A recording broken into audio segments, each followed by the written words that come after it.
इसमें कुछ टर्म्स रह गई थी, ठीक है, मैं वो बता देता हूँ। पहले इसमें जैसे एक वेरिएशन ऑफ स्लोप है, तो वेरिएशन ऑफ स्लोप में बता दे रहा हूँ, समझा दे रहा हूँ, मतलब स्लोप को पढ़ना कैसे है। कुछ ग्राफ्स बना रहा हूँ मैं कर्व वाले। ये हो गया, और एक ये स्माइली फेस, और एक ये बना दिया, और एक ये लिखो। पहले समझते हैं इसमें स्लोप इंक्रीज हो रहा है डिक्रीज हो रहा है, ये बताना है। सबसे पहले इसमें स्लोप हमारा जो हो रहा है, इसमें हो रहा है हमारा स्लोप डिक्रीज। इसमें भी हमारा स्लोप क्या हो रहा है, डिक्रीज। इसमें हमारा स्लोप इंक्रीज हो रहा है, और इसमें भी हमारा स्लोप इंक्रीज हो रहा है। बस फ़र्क इतना है, इसमें जो हमारा स्लोप इंक्रीज हो रहा है वो हो रहा है हमारा पॉजिटिव में, इसमें जो डिक्रीज हो रहा है पॉजिटिव में, इसमें जो डिक्रीज हो रहा है नेगेटिव में। इसमें जो इंक्रीज हो रहा है वो पॉजिटिव में हो रहा है, इसमें जो डिक्रीज हो रहा है वो नेगेटिव में हो रहा है। मीन्स ये देखो, स्लोप होता है टेंजेंट टू द कर्व। इस कर्व का यहाँ पे टच नहीं हो रहा है, यहाँ पे टेंजेंट ड्रॉ करेंगे, कुछ ऐसा होगा, फिर ऐसा होगा। स्लोप पहले होते होते क्या हो जा रहा है, लास्ट में एंड में आके जीरो हो जा रहा है। यहाँ पे देखो, तो स्लोप घट रहा है पॉजिटिव में। यहाँ पे स्लोप पहले ये था, फिर ये हुआ, फिर ये हुआ, मतलब स्लोप पहले घट रहा है इसमें, पर इसमें नेगेटिव में स्लोप हो रहा है, क्योंकि जो ग्राफ हमारा कर्व नीचे की तरफ आ रहा है तो डिक्रीज हो रहा है और नेगेटिव में हो रहा है, ठीक है। सेम इसमें भी स्लोप क्या हो रहा है हमारा, इंक्रीज। इसमें भी स्लोप क्या हो रहा है हमारा, इंक्रीज। बस फर्क कितना है, ये पॉजिटिव में हो रहा है, ये नेगेटिव में हो रहा है, बस ये बात है कि। और एक एक्सेलरेशन ग्राफ बता देता हूँ। जब एक्सेलरेशन हमारा पॉजिटिव हो तो ग्राफ ऐसा बनता है, जब हमारा एक्सेलरेशन नेगेटिव हो तो ग्राफ हमारा ऐसा बनता है, ठीक है। ये इसके केस में है इक्वेशन ऑफ मोशन के सेकंड और थर्ड इक्वेशन के लिए वैलिड है। X is equal to U T plus half A T square. जब हमारा रिलेशन हो इसमें स्पीड कांस्टेंट और डिस्टेंस और टाइम के बीच का रिलेशन हो तब, या फिर V square you square plus 2as, ये इन दोनों के लिए वैलिड है। और U V is equal to U plus A T, इसके लिए हमारा स्ट्रेट लाइन बनती है। डिपेंड करता है, अगर इसमें u नेगेटिव हुआ तो ऐसा बनेगा, और अगर u पॉजिटिव हुआ तो कुछ ग्राफ इस तरह से उठता है, ठीक है। इसमें जो ये स्लोप है या इंटरसेप्ट है वाई एक्सिस जो कट कर रही है हमारे एक्सेलरेशन को डिनोट करता है। इंटरसेप्ट जो होता है वाई एक्सिस पे, जो यहाँ पे कट करेगा ये हमारे किसको, ये हमारे एक्सेलरेशन को डिनोट करेगा, क्योंकि v is equal to U plus A T, Y is equal to M X plus C. Sorry, intercept जो है वो हमारा स्पीड को करेगा, अब जो इसका स्लोप होगा वो एक्सेलरेशन बताएगा। जैसा आपने पढ़ा होगा straight line motion of straight line की इक्वेशन है, ठीक है। तो ये कुछ टर्म्स थी बतानी थी, तो हो गया। अब आगे शुरू करते हैं। अब हम मोशन इन 2D पढ़ेंगे, फिर उसके बाद उसके क्वेश्चन करेंगे, ठीक है। अब हम शुरू करने वाले हैं motion in 2D। Motion in 2D मतलब दो डायरेक्शन आएंगे इसमें, एक हम एक्स डायरेक्शन मानेंगे और एक वाई डायरेक्शन, ठीक है। दो डायरेक्शन आएगी इसमें। अगर लेट्स सपोज कोई प्रोजेक्टाइल मोशन हो रहा है किसी वी स्पीड से, यहाँ पे यू स्पीड से फेंका, ये इसने एंगल के साथ थीटा बनाया, तो जिस एक्सिस के साथ एंगल बना हुआ था वहाँ पर आता हमारा कॉस वाली टर्म, तो यहाँ पर आ जाएगा यू कॉस थीटा, और उसके परपेंडिकुलर में आता है हमारा साइन वाली टर्म, तो यू साइन थीटा, ठीक है। ये दोनों आपस में इंडिपेंडेंट है। अगर इसमें कोई चेंजेस हो रहा है तो इससे कोई लेना देना नहीं है, अगर इसमें कोई चेंजेस हो रहा है तो इससे कोई लेना देना नहीं है। ये लिख देता हूँ, two perpendicular direction are independent of each other. ये दोनों जो डायरेक्शन से एक दूसरे से क्या होती है, इंडिपेंडेंट होती है, ठीक है। अब हम इसी में एक टर्म पढ़ेंगे, हैशटैग प्रोजेक्टाइल मोशन।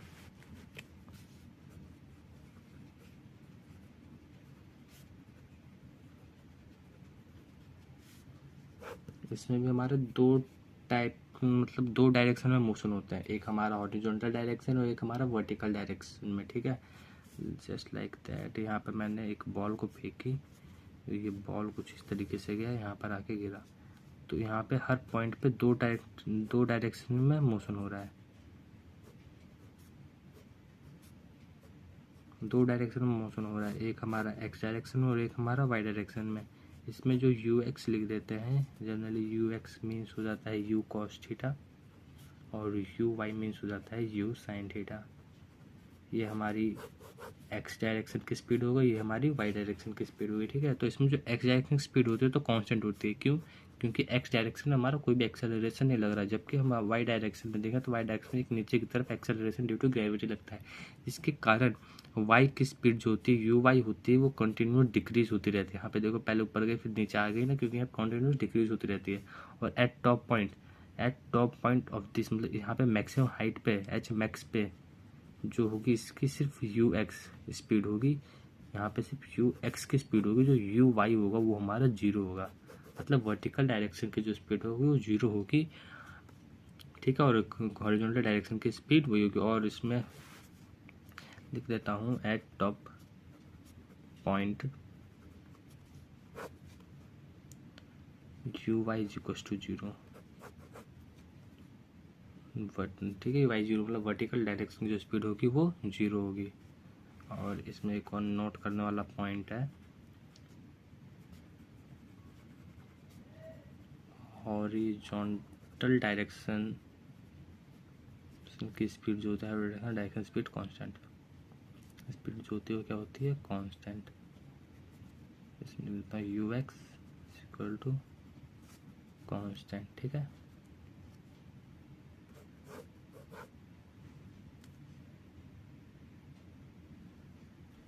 अब हम एक टर्म समझा देता हूँ इसमें मैं, time of flight.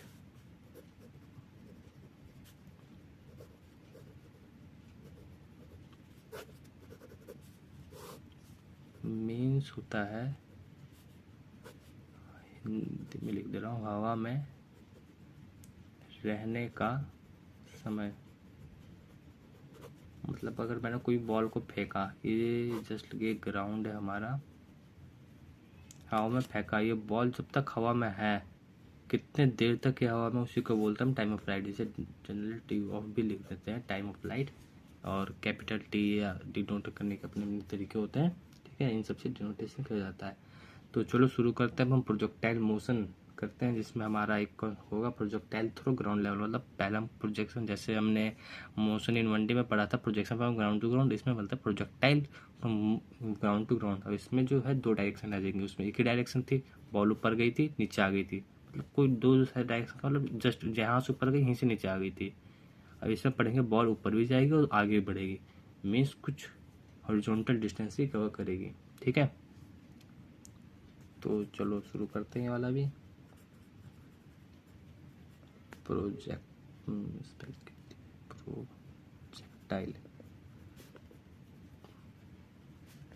Through from ground level. Let's suppose ball यहाँ से फेंकी, बॉल यहाँ पर आई, इनिशियल स्पीड यू था, थीटा एंगल इसने बना रखा था एक्स डायरेक्शन से और वाई से बना रखा था, हॉरिजॉन्टल से ले लेते हैं एंगल से थीटा बनाया हुआ था।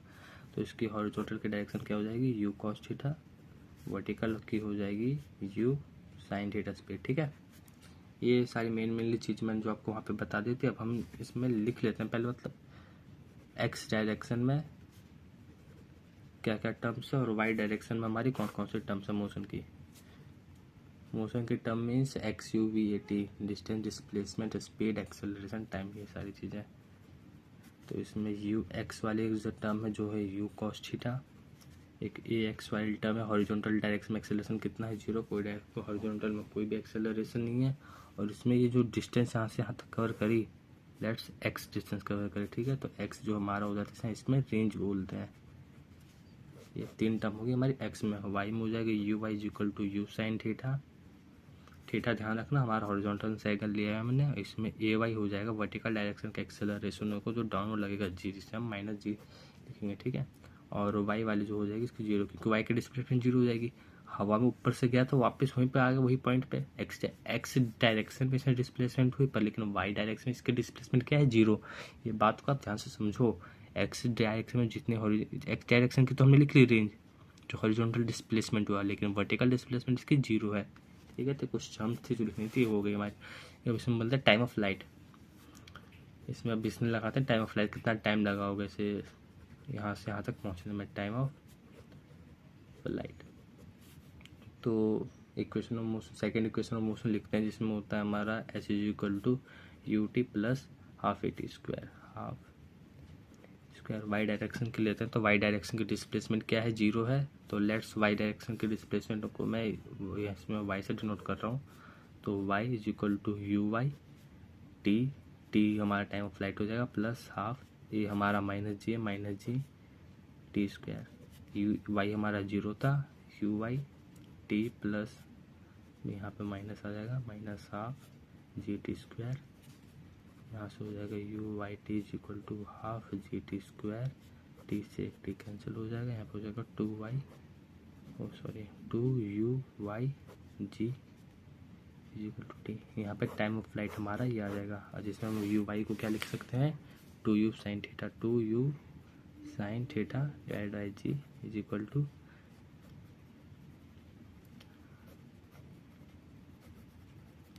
Time of flight. Important formula है, ध्यान रखना, काम आएगा बहुत।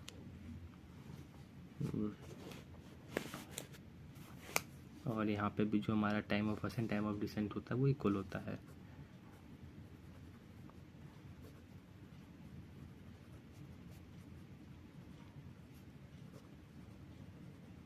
ग्राउंड टू ग्राउंड प्रोजेक्शन में time of ascent time of descent क्या होता है, इक्वल होता है, ठीक है।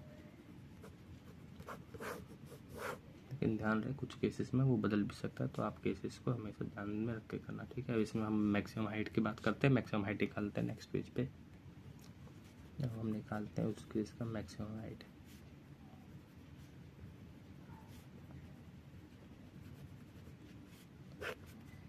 कुछ हमारा इस तरीके से मोशन था, ठीक है। मैक्सिमम हाइट निकालनी है तो वाई डायरेक्शन की ये वाई निकालना है, ठीक है। चलो निकालते हैं। फिर इसमें इनिशियल वेलोसिटी हो जाएगी यू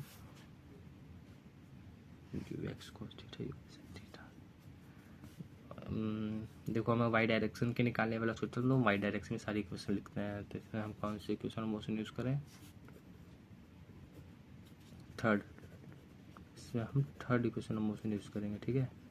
इसमें वी फाइनल वेलोसिटी यहाँ पे जाके लास्ट में क्या बचती है, यू वाई डायरेक्शन की 0 होती है और एक्स डायरेक्शन की तो सेम रहती है, तो वाई डायरेक्शन की 0 हो जाएगी। तो यहाँ पे वाई हम यू वाई ही लिख रहे हैं, फाइनल वेलोसिटी जो हो जाएगी वी वाई का square is equal to U Y का स्क्वायर प्लस 2 माइनस जी, ऐसा हमारा हो जाएगा वाई। तो ये तो हो गई 0, यू वाई हो जाएगा इनिशियल स्पीड हो जाएगी, तो हो जाएगी यू वाई स्क्वायर, लास्ट में लिख देंगे बाद में, माइनस 2g वाई इधर हो जाएगा। तो यू वाई का square is equal to 2g y, हमें वाई निकालना है, यू स्क्वायर यू हमारा था u sine theta, u y था जो, इसका स्क्वायर 2g, यहाँ से वाई जो हो जाएगा you square sine square theta upon में 2g। ये जो हमारा क्या आ गया, ये हो गया हमारा मैक्सिमम हाइट, ठीक है। आई होप आपको समझ में आ गया, बहुत आसान है, ज़्यादा टफ नहीं है। अब हम इसमें निकालते हैं एक हॉरिजॉन्टल रेंज।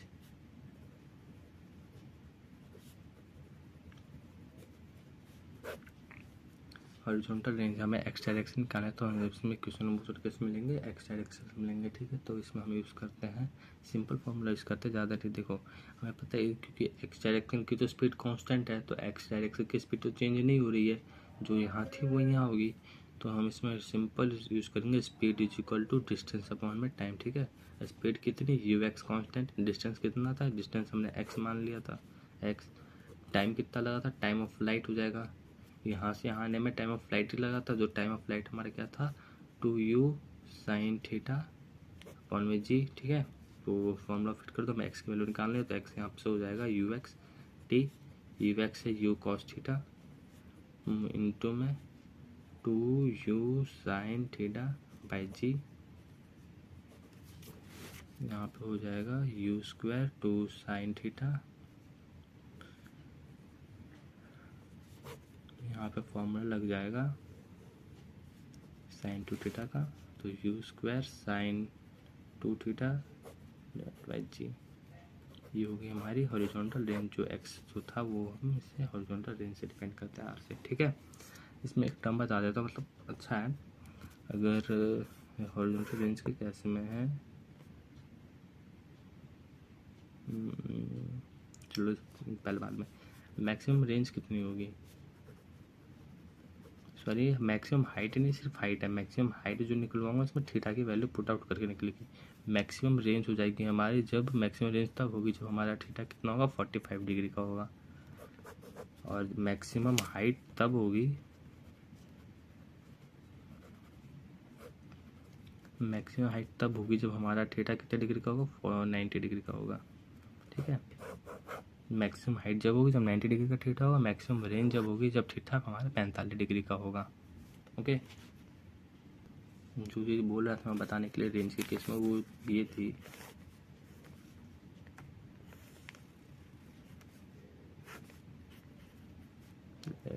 बना दे रहा हूँ,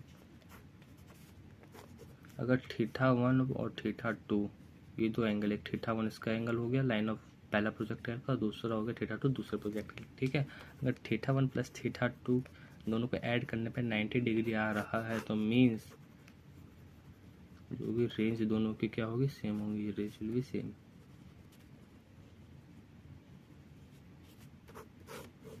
ठीक है, ये बात ध्यान रखना, अगर दोनों के थीटा को ऐड करने पे हमारा, दोनों थीटा 1 प्लस थीटा 2 को ऐड करने पे हमारी जो वैल्यू जो आ रही है 90 डिग्री आ रही है, तो इन दोनों का रेंज क्या होगा, सेम होगा। अच्छा कॉन्सेप्ट याद रखना। अब इक्वेशन ऑफ ट्रेजेक्टरी लिखवा दे रहा हूँ मैं,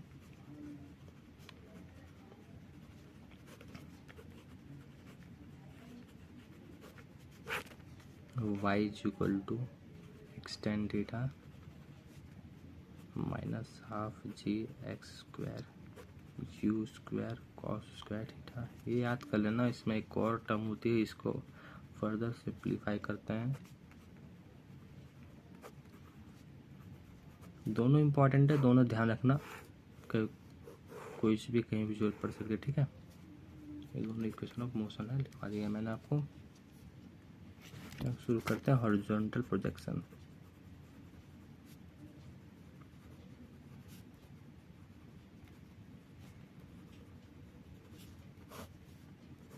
जो बॉल को हमने हॉरिजॉन्टली फेंका बिना किसी एंगल के थीटा पे, सामने फेंका तो बॉल कहीं जाएगी, यहाँ पे कहीं गिर जाएगी। ठीक है, तो डायरेक्ट मैं फॉर्मूला लिखवा दे रहा हूँ।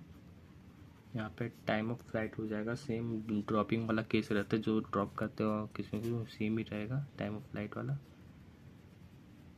वो हो जाएगा t is equal to 2h upon में जी, एच है यहाँ पे हमारी हाइट हो गई, लेफ्ट से एक्स लिख देते हैं, रेंज है हमारी, एक्स जो हो जाएगा u अपॉन टी हो जाएगा, तो u हो जाएगा u और टाइम ऑफ फ्लाइट हो जाएगा, क्योंकि हॉरिजॉन्टल जैसा हम बताया था हॉरिजॉन्टल डायरेक्शन में स्पीड चेंज नहीं होती, तो u पे u रहेगा और टाइम ऑफ फ्लाइट हमारा 2h अपॉन में जी हो जाएगा। बस ये दो टर्म इसमें निकालनी थी, जो था आपने निकाल ली। ठीक है, इसे बता दो निकालने के लिए, इसमें equation of second motion second equation लगा देंगे मोशन की, जो हो जाएगा h is equal to U T plus half A T square. इसमें वर्टिकल डायरेक्शन की तो डिस्प्लेसमेंट करी, यहाँ से यहाँ तक आया तो माइनस एच, क्योंकि ध्यान रखें नीचे आ रहा है, चलो माइनस एच लिया, यहाँ पे U T plus A T square, यहाँ पे ये नीचे में है प्लस हाफ, माइनस का जी लगेगा, एक्सेलरेशन क्योंकि डाउनवर्ड में है। ये सब साइन का इसमें कन्वेंशन का ध्यान रखना, बस मैं प्रूफ करवा दे रहा हूँ, इसको इम्पोर्टेंट था नहीं, सॉरी कहीं गलती हो गई क्या, half A T square, oh sorry, यहाँ पे यू एक्स नहीं लेंगे, यू वाई लेंगे, क्योंकि हम वर्टिकल की बात कर रहे हैं, तो यहाँ पे सिर्फ horizontal you x, horizontal direction में स्पीड है, वर्टिकल डायरेक्शन में स्पीड नहीं है, तो यू वाई लेंगे। ठीक है, क्योंकि अभी किसके हमने बताया था, दोनों म्यूचुअल वो जो डायरेक्शंस होती हैं परपेंडिकुलर डायरेक्शन, वो एक दूसरे से इंडिपेंडेंट होती हैं। ठीक है, तो यहाँ पे हॉरिजॉन्टल थी, इसकी वर्टिकल वाले जो डायरेक्शन थी वाई क्या थी, जीरो थी, तो जीरो हो गई टर्म, तो पूरी टर्म जीरो, यहाँ से हो जाएगा minus half G T square, minus से माइनस का answer 2h on g equal to t. ठीक है, तो यहाँ से निकला टाइम ऑफ फ्लाइट। अब हम बताते हैं वही सेम, अगर हम प्रोजेक्शन कोई कर रहे हैं किसी से, पहले तो हॉरिजॉन्टल था, भी हम किसी एंगल हॉरिजॉन्टल से किसी थीटा पे फेंका जहाँ पे हमारा यू एक्स भी है और यू वाई भी है, उस केस में तो यू वाई जीरो था, तब फेंका तब बॉल कहीं आएगी, तो यहाँ पे टाइम ऑफ फ्लाइट क्या होगा, यहाँ पे टाइम ऑफ फ्लाइट होगा आपका FLIGHT, जैसा हमने उस वाले केस में पढ़ा था जब हम मंडी का कर रहे थे। सेम क्या वाला याद है, U² G² plus 2/G full का हो प्लस U/G, ये वो हमने पढ़ा था। तो इसमें जो होता है U में UY होता है, परपेंडिकुलर वाले डायरेक्शन किस में इस पर लिखते हैं, बस सेम यही है। यहाँ पे UY मीन्स हो जाएगा U sin थीटा। आप वैल्यू रखेंगे, यहाँ से भी आप टाइम ऑफ फ्लाइट निकाल सकते हैं। नहीं तो एक और होता है इसका formula, T plus T² plus 8H upon में G, ये पूरे पे रूट है, ठीक है। यहाँ से ये फॉर्मूला हो जाता है जहाँ पे T हमारा होता है 2U sin थीटा अपॉन में G, ठीक है। यहाँ पे T ये होता है यहाँ, और यहाँ पे UY का मतलब ये होता है। तो दोनों फॉर्मूला है टाइम फ्लाइट के, किसी से भी निकालो कोई फर्क नहीं पड़ता, सेम होता है। इसमें रेंज निकालने के लिए हो जाता है U cos theta T means UXT। Time of flight निकाल के आप यहाँ पे पुट आउट कर देना तो आ जाएगा, ठीक है। अब इसमें रही मैक्सिमम हाइट की बात, तो बताया हुआ है आपको यहाँ से मैक्सिमम हाइट निकालने के बाद सेम केस है वही वाला। यहाँ से जो हाइट मैक्सिमम हाइट हो जाएगी, दिखा देता हूँ। लेटेस्ट हाइट को मैंने H सपोज आप कर लिया, तो UY² 2G plus H। UY यहाँ पर सेम मीनिंग है U sin थीटा, ठीक है। अब हम सिंपली सेम डाउनवर्ड मोशन के लिए भी होता है, लिखवा दे रहा हूँ मैं डाउनवर्ड मोशन का भी।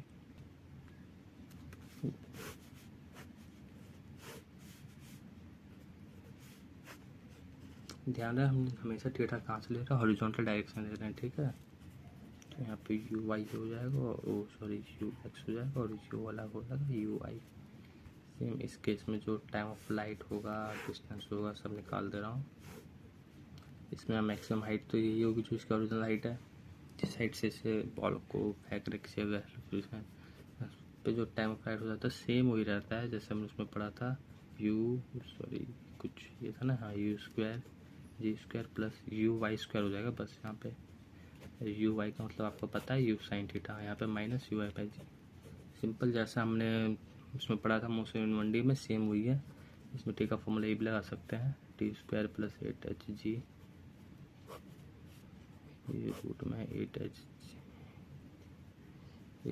बाई G है, 8HG नहीं है, वहाँ पे 2 है पूरे पे, माइनस T2, कुछ इस तरीके से लगा हुआ, ठीक है। और यहाँ पे T हमें पता है यही है, दोनों में यही है T 2U sin theta upon में G। और रेंज निकालने के लिए UX अपॉन में T टाइम यहाँ से निकालना और U cos थीटा टाइम यहाँ से पुट आउट कर देना, ये हो गया आपका। अब इंक्लाइन प्लेन पे मैं डायरेक्ट फॉर्मूला लिखवा दूंगा, उसको ड्राइव नहीं करवा रहा मैं, डायरेक्ट लिखवा दूंगा, ठीक है। तो समझ लेना आप, थीटा जो हमने बोला है वो हमने बोला एंगल ऑफ इंक्लिनेशन, और लेट्स सपोज यहाँ से अगर बॉल किसी स्पीड से फेंका, ये अल्फा है तो यहाँ पे इसे अल्फा मान लिया। अब जो अल्फा हो जाएगा ये हो जाएगा एंगल ऑफ प्रोजेक्शन, प्रोजेक्ट करते समय जो एंगल बना हो हॉरिजॉन्टल उससे इंक्लाइन से, वो हो गया अल्फा। और थीटा हो जाएगा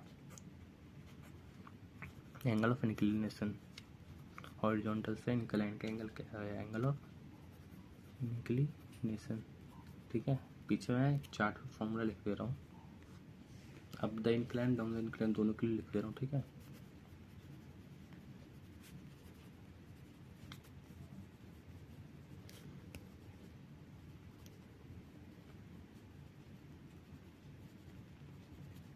अप द इंक्लाइन का मीन्स होता है बॉल को यहाँ से हम फेंक रहे हैं,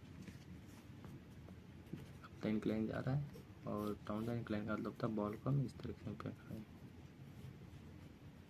डाउन द इंक्लाइन, ठीक है। तो इसमें सबसे पहले रेंज होता है, रेंज को हम लिखेंगे X cos थीटा। ध्यान से देखो, सिंपल फॉर्मूला बता रहे हैं, मतलब बहुत बड़े बड़े फॉर्मूले होते हैं। X cos थीटा दोनों में सेम होता है रेंज, वरना इसका अगर सिंपल आपको फॉर्मूला याद कर सको तो ये याद करना, 2u² sine alpha cos alpha plus theta G cos square theta.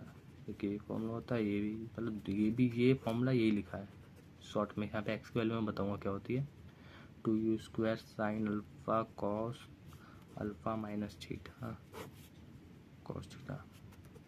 आपको मतलब कौन सी याद करनी है, यहाँ पे एक्स की वैल्यू जो होती है, एक्स की वैल्यू होती है x is equal to u cos alpha minus theta t, और यहाँ पे जो एक्स की वैल्यू होती है वो होती है you cos alpha plus theta T. ध्यान रहे alpha plus theta alpha minus theta, theta minus alpha मत करना।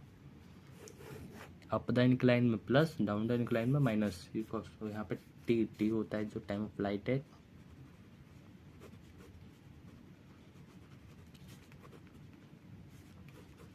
जो होता है 2u और 2u sine alpha g cos theta. बस यही याद रखना, 2u sine alpha g cos theta time flight, इसमें भी सेम, दोनों भी सेम होता है टाइम फ्लाइट। तो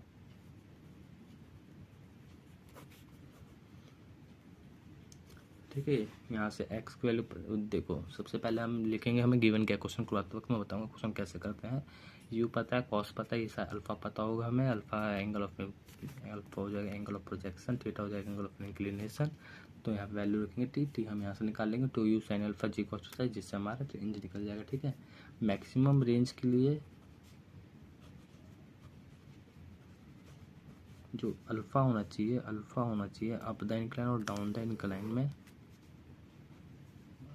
अप द इंक्लाइन में होना चाहिए π/4 minus theta by 2, down the incline में होना चाहिए π/4 प्लस थीटा बाई 2। ध्यान रखना इसमें प्लस माइनस बदल है, जो कि इसे सॉल्व करने पे मैक्सिमम अल्फ़ा के वैल्यू इसमें रखने पे जो कि हमारी वैल्यू आती है कुछ इस तरीके से आती है, square g 1 plus sine theta